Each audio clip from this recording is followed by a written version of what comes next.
Allora, salve a tutti ragazzi, siamo qui perché volevamo anche, come abbiamo fatto un video per Gemma del Sud, volevamo anche incoraggiare Massimo il Sardo, che in questo momento è il suo partner, diciamo, lavorativo, a intraprendere la strada per uomini e donne, per il trono.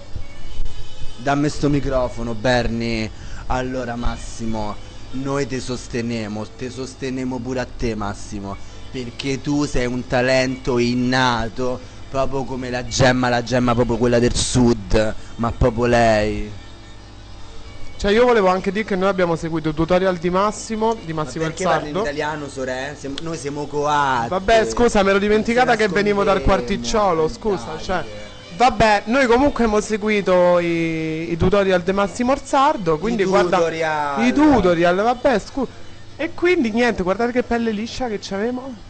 Cioè, Non mi si vede manco un po' la barba, regà. quelli col ketchup e zucchine, salsa dei funghi, Sì, cetriolini da guarda. E poi però nonno. una cosa che Massimo non ha detto è che con quelle cremine ci si fa un sughetto, regà, che manca la sorella, fa. Ma manco lei.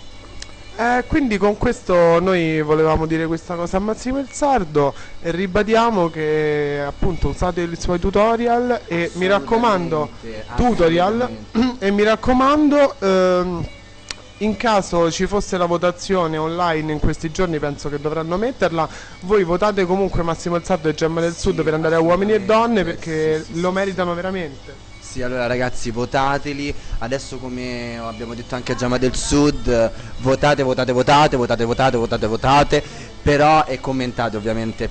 Come stavamo dicendo, ho perso il filo. Ah, che come abbiamo detto a Gemma del Sud, ma proprio lei, la Gemma, proprio quella del Sud, che se dovessero andare a Cinecittà, noi essendo Travelle Romane, e coatte, dei Quarticcioli, eccetera, eccetera, andiamo lì fuori a Cinecittà con il pullman, ci facciamo tutti gli striscioni, io e lei sopra come Priscilla, le gira del deserto col tacco sopra, per sostenere solo voi.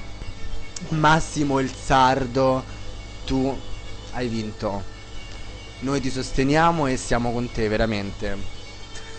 E quindi mi raccomando, buona fortuna e E incula la balena.